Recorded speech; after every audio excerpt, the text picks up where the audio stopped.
मित्रों, बहुत बहुत स्वागत है आप सभी का आपके अपने प्यारे से यूट्यूब चैनल जिसका कि नाम है स्मार्ट स्टडी क्लासेस 77 पर। यहाँ पर हम लोग तैयारी कर रहे हैं छत्तीसगढ़ पुलिस सब इंस्पेक्टर और मैं आपके लिए लेकर के आती हूँ हिंदी व्याकरण की क्लासेस। मित्रों, कुछ लोग थंबनेल देखते हैं छत्तीसगढ़ पुलिस इंस्पेक्टर का है तो वो सोचते हैं कि हमारे काम का नहीं है। अब आप ये बताइए, जैसे ये हिंदी व्याकरण है, हिंदी व्याकरण चाहे आपके छत्तीसगढ़ पुलिस की परीक्षा में पूछा जाए या यूपी की पुलिस की परीक्षा में पूछा जाए, मध्य प्रदेश में पूछा जाए या फिर राजस्थान में पूछा जाए, पंजाब में पूछा जाए, मतलब कहीं भी पूछा जाए, उसका जो व्याकरण है वह तो वही रहेगा, संधि वही रहेगी, समास वही रहेगा, स्वर वही रहेगा, व्यंजन वही रहेगा। लेकिन लोग इसको देखकर थोड़ा समझते हैं ये हमारे काम की चीज़ नहीं है। तो आप समझिए सभी के काम की है ये, लेकिन स्पेशली हमारा टारगेट करने के पीछे मकसद ये रहा है कि उनकी परीक्षा के पहले पहले उनका हम पाठ्यक्रम कवर करवा दें। तो ये चलिए, आप इंस्पेक्टर साहब लोग, आप लोग पढ़िए, आपकी क्लास है ये। और आज की क्लास जो है वो समास पर आधारित है। इसमें समास के बहुत ही अच्छे और उम्दा प्रश्न शामिल किए गए हैं ताकि आपका पूरा जो समास है वो कवर हो जाए। समास को पढ़ाने से पहले मैं आपको सोच रही हूँ थोड़ा समास के बारे में बता देती हूँ। समास क्या होता है? सबसे पहले हमारे मन में यह प्रश्न उठता है, समास दो पदों का मेल होता है। जी हाँ मित्रों, किसका मेल होता है? पदों का मेल होता है। जैसे आप संधि पढ़ते हैं तो संधि में आपने पढ़ा होगा कि संधि दो वर्णों का मेल होती है, लेकिन यह दो अलग अलग पदों का मेल होता है। समास अलग अलग पद कैसे? जैसे आपका आ जाता है यथा शक्ति, यथा शक्ति, इसमें जो है आपका यथा एक अलग शब्द है, अलग पद है, और शक्ति अलग है। ये दोनों मिल गए तो आपका बन गया यथा शक्ति। तो अलग अलग मतलब पद जो है वो मिल करके एक नए शब्द का निर्माण करते हैं, समास। और जब हम उसको जोड़ते हैं तो उसे समास कहते हैं, और उसको अलग कर देते हो तो समास विग्रह कहते हैं। समझ में आए? अब समास होते हैं 6। कितने होते हैं? इनकी संख्या 6 होती है। कौन कौन से? अब तक दादा। अब तक दादा कैसे? आ से हो गया आपका अव्ययी भाव समास, बा से हो गया बहुब्रीहि समास, ता से हो गया तत्पुरुष समास, का से हो गया कर्मधारय समास, और दा से द्वंद्व और दा से द्विगु। ये समास 6 होते हैं और इन 6 समास की अलग अलग विशेषताएं होती हैं। तो देखिए क्या, जैसे अब तक दादा यानी अव्ययी भाव समास। अव्ययी भाव समास का तात्पर्य होता है जिसका पहला पद अव्यय हो। अव्यय या फिर आप ये समझिए कि जिसका पहला पद उपसर्ग हो। इसमें इस समास की विशेषता है कि यह इसका पहला जो पद होता है वह उपसर्ग रहता है और उसी के जुड़ने से आपका बन जाता है अव्ययी भाव समास। जैसे प्रतिदिन, प्रतिक्षण, प्रतिपल, दुर्व्यवहार, कुमार्गी। तो इस प्रकार के जो उपसर्ग लगने से बन जाते हैं शब्द, तो वो आपका अव्ययी भाव समास होता है। उसके बाद आपका आता है बहुब्रीहि समास। बहुब्रीहि समास की विशेषता होती है कि इसका अन्य पद प्रधान होता है। यानी 2 पद होते हैं, प्रथम पद, द्वितीय पद। इन दोनों के मिलाने से आपको जो अर्थ दिख रहा है वह उसकी विशेषता नहीं होगी, बल्कि अन्य एक तीसरा अर्थ जो निकल कर आएगा वह उसकी विशेषता हो जाएगी। जैसे आपका हो जाएगा लंबोदर। लंबोदर का तात्पर्य होता है लंबा है उदर जिसका, लंबोदर। लेकिन तो लंबा उदर अगर आपका है तो आपके लिए लंबोदर नहीं है। क्यों? क्योंकि यह गणेश जी के लिए रूढ़ हो चुका है। लंबोदर कहने से तात्पर्य सिर्फ गणेश जी को ही माना जाएगा। पेट बहुत लोगों का लंबा होता है लेकिन उन लोगों को नहीं माना जाएगा। गजानन, गजानन किसे कहता है? गज हाथी का जैसे मुख है जिसका, हाथी के मस्तक वाला। तो हाथी के मस्तक वाला कोई और हाथी का मस्तक लगा लेगा तो उसे नहीं कहा जाएगा, गणेश भगवान कहा जाएगा। दशानन, दश है आनंद जिसके अर्थात रावण। वो एक विशेष इंडिकेशन कर रहा है किसी थर्ड पर्सन की तरफ, तो वो हो जाएगा आपका बहुब्रीहि समास। उसके बाद आपका आता है तत्पुरुष समास।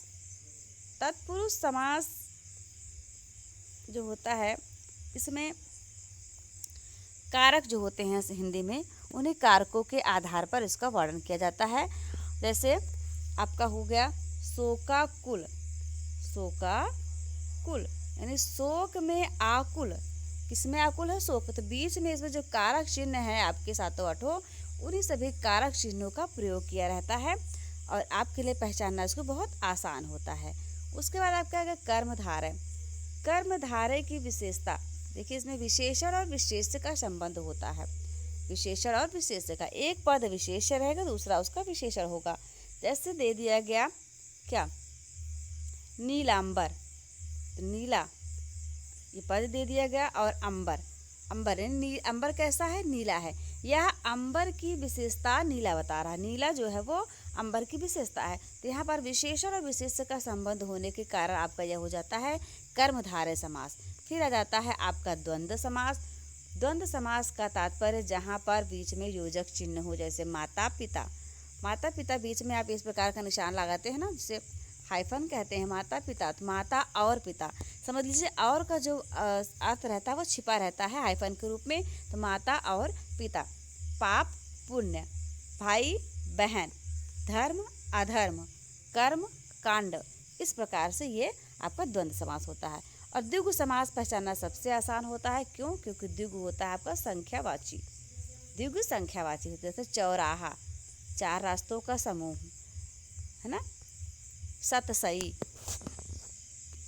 जिससे आपको संख्या का बोध हो जाए। हाँ, संख्या का बोध हो जाए, लेकिन उस बात का पहले ख्याल रखें कि इसमें अन्य कोई समास तो नहीं हो। जैसे दशानन हो गया आपका, दशानन में भी आपको संख्या का बोध हो रहा है ना, दशानन में भी 10 आना जिसके, लेकिन आप इस बात का ध्यान रखिए कि दशानन तो रावण के लिए रूढ़ हो चुका है। अगर वह किसी के लिए रूढ़ है तब वहाँ सबसे पहले दूसरा समास बहुब्रीहि समास ही आएगा, क्योंकि दशानन तो रावण के लिए रूढ़ है। और उसके बाद यदि पूछता है तब आप कह सकते हैं दशानन, यदि आप बहुब्रीहि वहाँ पर ऑप्शन में ना हो तब आप लगा सकते हैं द्विगु संख्यावाची के रूप में, है ना। चलिए, फिलहाल हमने ये थोड़ा थोड़ा आपको बता दिया समास के बारे में, ताकि आप जानते रहें और आपको आगे के प्रश्न करने में कोई दिक्कत ना होने पाए। बाकी विस्तार से जो हमारे कंटेंट की क्लास होगी उसमें हम पढ़ेंगे। आपकी परीक्षा नज़दीक है, इसलिए हम जल्दी जल्दी पाठ्यक्रम को आपको कवर करवाने का प्रयास कर रहे हैं। चलिए, अब आप बताइए, पहला प्रश्न आपकी स्क्रीन पर है, यथाशक्ति में कौन सा समास है। जी हाँ मित्रों, अभी हमने आपको बताया था यथाशक्ति। यथा क्या है, यथा आपका उपसर्ग है, तो उपसर्ग जिस समास में लग जाएगा वो कौन सा समास होगा, कर्मधारय होगा, तत्पुरुष होगा, द्वंद्व होगा, या फिर अव्ययी भाव समास होगा। जी हाँ मित्रों, एकदम सही जवाब है आपका। इसमें हो जाएगा आपका अव्ययी भाव समास, क्योंकि इसका पहला पद जो है वो अव्यय है, और पहला पद अव्यय होने के कारण अव्ययी भाव समास होगा। दूसरा प्रश्न है आपकी स्क्रीन पर, त्रिभुज। त्रिभुज में कौन सा समास है, षष्ठी तत्पुरुष है, द्विगु है, कर्मधारय, या फिर बहुब्रीहि है। त्रिभुज यानी 3 भुजाएं हैं जिसकी यह विशेषता बता रहा है, एक ऐसा आकार जिसकी 3 भुजाएं हैं। तो यह क्या कर रहा है, संख्या को दर्शा रहा है। यहाँ पर संख्यावाची समास यानी कि द्विगु समास हो जाएगा। द्विगु समास को संख्यावाची समास भी कहा जाता है। दही बड़ा, मित्रों बहुत बार यह प्रश्न बहुत सारी परीक्षाओं में पूछा गया है आपको कंफ्यूज करने के लिए कि दही बड़ा, क्योंकि इसमें बीच में हाइफन लगा होने के कारण कुछ लोग दही और बड़ा समझ करके द्वंद्व समास लगा देते हैं, और वह गलत हो जाता है। इसमें दही बड़ा में आपका द्वंद्व समास नहीं होगा, तो कौन सा समास होगा, आप बताइए। सप्तमी तत्पुरुष, द्विगु समिस, कर्मधारय, या फिर अव्ययी भाव समास। इन चारों में से कौन सा होगा, देखिए इसमें होगा तत्पुरुष समास, और तत्पुरुष में भी हो जाए कौन सा, सप्तमी तत्पुरुष। क्यों, क्योंकि आधारोधिकरण अधिकरण तत्पुरुष समास की विशेषता है यह दही में पड़ा हुआ बड़ा। यह दही बड़ा का विक्षेप क्या होगा, समास विग्रह यदि आप करेंगे तो दही में डूबा हुआ बड़ा या दही में पड़ा हुआ बड़ा। तो इसका सही जवाब हो जाएगा सप्तमी तत्पुरुष। अधिकरण सप्तमी की जगह आपको अधिकरण तत्पुरुष भी दे दे तो भी आपका गलत नहीं होगा, यानी तत्पुरुष होगा, तत्पुरुष में सप्तमी होगा, सप्तमी को भी आप अधिकरण तत्पुरुष कहते हैं। यह इस प्रश्न का सही जवाब होगा। अगला प्रश्न है शोकाकुल। शोकाकुल में कौन सा समास है आप बताइए, तत्पुरुष है, द्वंद्व है, कर्मधारय, या फिर अव्ययी भाव समास है। तो मित्रों इस प्रश्न का सही जवाब हो जाएगा तत्पुरुष समास होगा, ठीक है। पंचानन में कौन सा समास है, जी हाँ मित्रों, पंचानन तत्पुरुष समास है, द्वंद्व है, कर्मधारय, या फिर बहुब्रीहि है। तो पंचानन का तात्पर्य होता है पंचमुखों वाला। अब पंचमुखों वाला किसे कहा जाता है, आप जानते हैं किसके लिए रूढ़ है। अगर ये किसी के लिए रूढ़ हो गया है तो वहाँ पर आपका हो जाएगा बहुब्रीहि समास। और वैसे भी अगर होता तो द्विगु समास, द्विगु समास यानी संख्यावाची यहाँ पर है ही नहीं। तो आपको पहचानना बहुत आसान हो गया, आपके लिए बिल्कुल गड़बड़ी नहीं होनी चाहिए। यहाँ पर आपका हो जाएगा बहुब्रीहि समास। द्वंद्व समास बीच में हाइफन लगा रहता है, और तुल्यता यानी दोनों पद इसमें प्रधान होते। द्वंद्व समास में आपको दोनों पद प्रधान होते हैं, जैसे माता पिता, भाई बहन, पति पत्नी, पाप पुण्य, दोनों पद प्रधान रहेंगे, ठीक है। चलिए आगे बढ़ेंगे। मृग नयन। मृग नयन में कौन सा समास है, जी हाँ मित्र बहुत बढ़िया क्वेश्चन है ये। द्विगु समास है, द्वंद्व समास है, कर्मधारय समास है या फिर बहुब्रीहि समास है। मैंने इसलिए आपको ऊपर समास के बारे में थोड़ा सा स्पष्ट कर दिया था ताकि आप पहचान पाएँ इसको। तो मृग नयन, नयन कैसे हैं? मृग के समान है, तो यहाँ पर हो जाएगा आपका कर्मधारय समास। क्यों? क्योंकि नयन की विशेषता है को मृगों की तरह, जैसे मृग के नयन होते हैं, मृग के नेत्र जो होते हैं, मृग यानी कि हिरन, और हिरन के नेत्र बहुत ही सुंदर होते हैं, इसलिए वह विशेषण के रूप में प्रयुक्त हुआ है। नयन की विशेषता बता रहा है मृग नयन, यहाँ पर हो जाएगा कर्मधारय समास। चलिए अगला है नीलकंठ। नीलकंठ में कौन सा समास है? द्विगु समास है, तत्पुरुष है, कर्मधारय या फिर बहुब्रीहि है। तो यहाँ पर भी आपका सही जवाब हो जाएगा नीलकंठ में बहुब्रीहि समास हो जाएगा, है ना मित्रों। दिनकर में कौन सा समास है? द्विगु समास है, तत्पुरुष समास है, कर्मधारय या फिर बहुब्रीहि है। तो दिनकर में जो समास है वह तत्पुरुष समास। तत्पुरुष समास क्यों? दिन को करने वाला, यानी जो दिन कर देता है वही है दिनकर, तो तत्पुरुष समास हो जाएगा। रसोई घर, जी हाँ मित्र, बहुत सारी परीक्षा में पूछा गया रसोई घर में कौन सा समास है? द्विगु समास है, तत्पुरुष समास है, कर्मधारय समास है या फिर बहुब्रीहि समास है। तो द्विगु तो होगा नहीं, कर्मधारय भी नहीं होगा, बहुब्रीहि भी नहीं होगा, तो कौन सा होगा? आइए देख लेते हैं। इसका सही जवाब होगा आपका तत्पुरुष। तत्पुरुष क्यों होगा? क्योंकि रसोई के लिए घर, रसोई के लिए घर, तो यह हो जाएगा आपका तत्पुरुष समास। समास विग्रह भी परीक्षा में पूछा जाता है। प्रतिदिन, प्रतिदिन किस समास का उदाहरण है? बहुत ही आसान प्रश्न है आपके लिए। प्रति और दिन दोनों को अलग करके, प्रति आपका हो गया अव्यय यानी कि उपसर्ग, तो इसमें कौन सा समास होगा? अव्यय होगा, तत्पुरुष होगा, कर्मधारय होगा या फिर बहुब्रीहि होगा। तो यहाँ पर जी हाँ मित्रों, बहुत ही अच्छे तरीके से आप समझ चुके हैं इसे। इसका सही जवाब हो जाएगा अव्यय भाव समास। प्रतिदिन में आपका है अव्यय भाव समास। निम्न में से कौन द्विगु समास का उदाहरण है? जी हाँ मित्रों, द्विगु समास बताना आपको। शतशयी, हानिलाभ, दीनानाथ, लौह पुरुष। द्विगु समास कौन सा है? द्विगु यानी कि संख्यावाची। जी हाँ मित्रों, तो शतशयी जो है आपको संख्यावाची है, ये 7 के समूह की तरफ इशारा कर रहा है। 7 क्या है? संख्यावाची है। जैसे बिहारी शतशयी, बिहारी ने लिखा है ना बिहारी शतशयी, तो ये शतशयी संख्यावाची होने के कारण आपका द्विगु समास है। हानि और लाभ ये दोनों समान शब्द यानी सब बराबरी वाले हैं, दोनों पद प्रधान है, इसमें कोई छोटा या बड़ा नहीं है, तो आपका द्वंद्व समास हो गया। दीनानाथ यानी दीनों के नाथ, लौह पुरुष यानी लौह पुरुष। लौह पुरुष किससे कहा जाता है बताइए? जीके का प्रश्न है ये। जी हाँ मित्रों, सरदार वल्लभ भाई पटेल को लौह पुरुष कहा जाता है। निम्न में से कौन कर्मधारय समास का उदाहरण है? निम्न में से कौन सा है जो कर्मधारय समास का? यथोचित, पर्णकुटीर, दोपहर, विद्यालय। तो इसका सही जवाब हो जाएगा पर्णकुटीर। पर्णकुटीर क्यों? कुटीर कैसी है? कुटीर जो है पर्ण है, पर्ण यानी कि पत्ते की है, तो यह विशेषता बता रही है कुटीर की, पर्णकुटीर। पर्णकुटीर विशेषता और विशेषण बताने वाला दोनों है, विशेषण और विशेष्य का संबंध है इसमें, इसलिए आपका कर्मधारय समास हो जाएगा। निम्न में से कौन बहुब्रीहि समास का उदाहरण? जी हाँ मित्रों, बहुत अच्छा क्वेश्चन है। नीलकमल, नीलगाय, महावीर और पीताम्बर।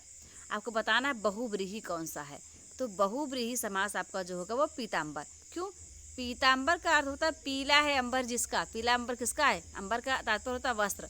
पीले वस्त्र कौन पहनता है? जी हाँ, भगवान विष्णु या श्री कृष्ण, इसलिए यह उनके लिए स्पेशली है, तो इसे कहा जाएगा पीताम्बर, यानी कि पीले वस्त्र को धारण करने वाले, है ना। चलिए आगे देखते हैं हम अगला क्वेश्चन। अगला क्वेश्चन है, निम्न में से कौन करण तत्पुरुष समास का उदाहरण है? जी हाँ मित्रों, करण तत्पुरुष समास का उदाहरण कौन सा है? तो यहाँ पर सही जवाब हो जाएगा मदांध, रचनाकार, राजपुरुष या फिर यज्ञशाला। तो सही जवाब होगा मदांध। मदांध क्यों हो जाएगा? करण तत्पुरुष, कर्ता ने कर्म को करण से, मद से अंधा, जो मद से अंधा हो उसे कहेंगे मदांध, यानी कि करण तत्पुरुष, तृतीया तत्पुरुष भी कह सकते हैं आप उसको। निम्न में से कौन संबंध तत्पुरुष समास का उदाहरण है? जी हाँ मित्रों, संबंध तत्पुरुष सेनापति, पवन पुत्र, भारतवासी या फिर लौह पुरुष। इसका सही जवाब हो जाएगा लौह पुरुष, यानी लोहे का पुरुष, जिसे आप कहेंगे लौह पुरुष। तो यहाँ पर इसमें हो जाएगा आपका संबंध तत्पुरुष समास। जिस समास का पहला पद विशेषण तथा दूसरा पद विशिष्य होता है वह क्या है? मैंने आपको बताया था अभी, विशेषण और विशिष्य का संबंध रखने वाला समास कौन सा होता है? द्वंद्व होता है, कर्मधारय होता है, व्यय भाव होता है, फिर द्विगु होता है। तो इस प्रश्न का सटीक और सही जवाब हो जाएगा कर्मधारय। कर्मधारय में 2 पद होते हैं, दोनों पद विशेषण और विशेष्य के रूप में आपस में संबंधित होते हैं, तो इसलिए इसकी विशेषता है। यानी इस पद की विशेषता जो बताता है ना, दूसरे पद की विशेषता पहला पद बताता है, तो इस वजह से यहाँ पर हो जाएगा कर्मधारय समास। अब आगे बढ़ेंगे और आगे का यह प्रश्न है, जिस समास के पदों में विग्रह नहीं होता है वह कौन सा है? जी हाँ मित्रों, जिस समास के पदों में विग्रह नहीं होता वह कौन सा? द्वंद्व है, कर्मधारय है, अव्ययी भाव है या फिर द्विगु समास है? तो इसका प्रश्न का सही जवाब हो जाएगा अव्ययी भाव। क्यों नहीं होता भाई? पहला पद इसका उपसर्ग होता है, उस उपसर्ग को अलग कर दो, मूल शब्द उसमें जुड़ा हुआ है। दिन हो गया, दिन में प्रति लगा दो, प्रतिदिन हो गया। पल है, पल में प्रति लगा दो, प्रतिपल हो गया। तो इसमें विग्रह नहीं होता है, यह है अव्ययी भाव समास। महात्मा, जी हाँ मित्रों, महात्मा एक शब्द है, उस शब्द में प्रयुक्त समास कौन सा है? द्वंद्व समास है, कर्मधारय है, अव्ययी भाव है या फिर द्विगु समास है? तो इस प्रश्न का जवाब तो आपके लिए देना आसान होगा। क्यों? क्योंकि इसमें कर्मधारय है। कर्मधारय क्यों? महान है जो आत्मा, महान है आत्मा। आत्मा कैसी है? आत्मा महान है, तो आत्मा की विशेषता है वो महान है, इसलिए इसमें विशेषण और विशेष्य का संबंध हो गया। और फिर जहाँ विशेषण और विशेष्य का संबंध हो गया वहाँ पर आपका समास हो गया कर्मधारय। धर्म विमुख शब्द में प्रयुक्त समास कौन सा है? तत्पुरुष, कर्म तत्पुरुष है। देखिए यहाँ पर चारों ही तत्पुरुष के भेद दिए गए हैं। कर्म तत्पुरुष है, संप्रदान तत्पुरुष है, अधिकरण तत्पुरुष है या फिर अपादान तत्पुरुष है? तो इस प्रश्न का सही जवाब हो जाएगा धर्म विमुख, यानी कि अपादान तत्पुरुष। धर्म से विमुख हो रहा है, वहाँ पर धर्म से अलगाव की स्थिति उत्पन्न हो रही है, और जहाँ पर अलगाव की स्थिति उत्पन्न होती है वहाँ पर आपका अपादान तत्पुरुष होता है, अपादान कारक होता है।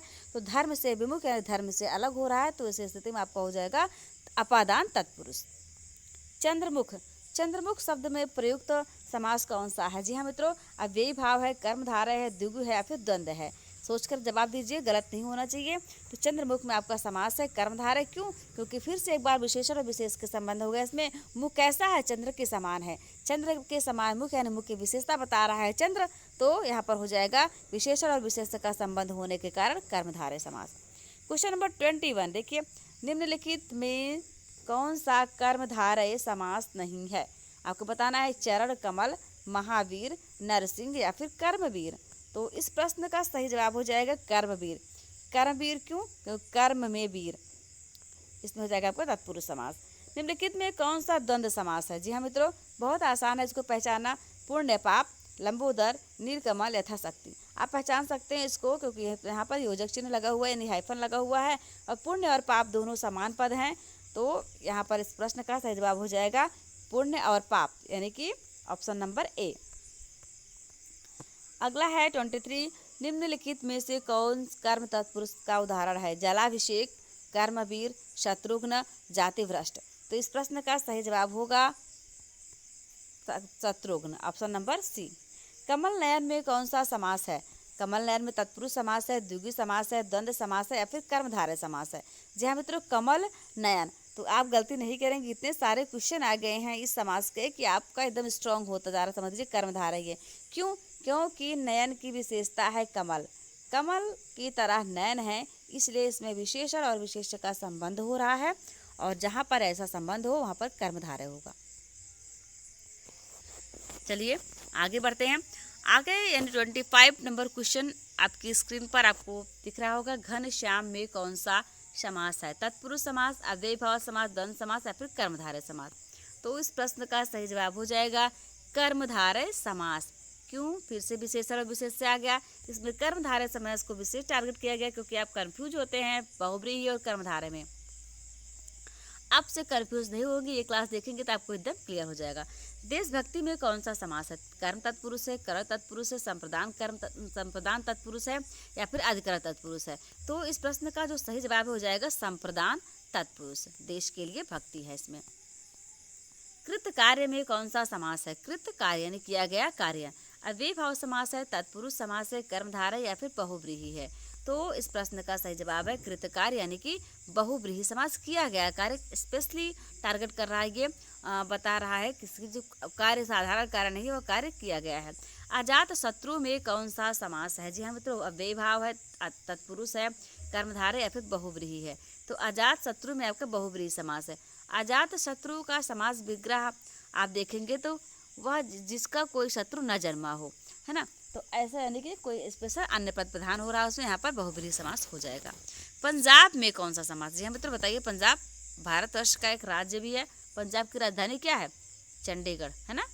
अब पंजाब की भाषा क्या है? राजभाषा, पंजाबी राजभाषा है। तो पंजाब में कौन सा समास है? द्विगु समास है, तत्पुरुष है, कर्मधारय या फिर बहुब्रीहि है? तो यहाँ पर है द्विगु समास, क्योंकि संख्यावाची है ना, पंच की तरफ इशारा कर रहा है, 5 नदियों का वहाँ पर समूह है ना। नीलांबर में कौन सा समास है? नीलांबर द्विगु समास, तत्पुरुष समास, कर्मधारय समास या फिर बहुब्रीहि समास? तो ये हो जाएगा बहुब्रीहि समास। बहुब्रीहि और कर्मधारय आपस में थोड़ा सा मिलते जुलते, इसलिए आप कन्फ्यूज होते हैं, लेकिन ज़्यादा आप प्रैक्टिस करेंगे तो कन्फ्यूज नहीं हो पाएंगे। नीलांबर है, नीला है वस्त्र जिसका। नीला वस्त्र किसका है बताइए? जिसका है उन्हीं के लिए ये स्पेशली हो गया है। तो अगला क्वेश्चन है मुंह तोड़। भाई मुंह तोड़ जवाब देंगे हम परीक्षा को, है ना। किसको देंगे जवाब? मुंह तोड़ जवाब देंगे परीक्षा को।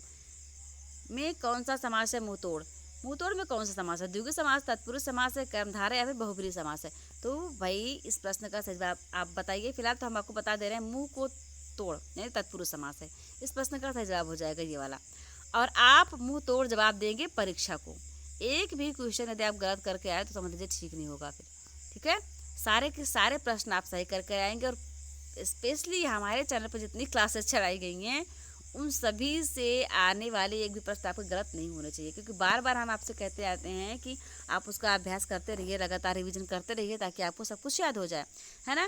तो आप अच्छे और प्यारे स्टूडेंट हैं, गलती नहीं करेंगे। भविष्य के इंस्पेक्टर और दरोगा साहब हैं तो आप गलती नहीं ही करेंगे, है ना। बनने के बाद चाहे कुछ भी करें, लेकिन अभी नहीं करना आपको, ठीक है।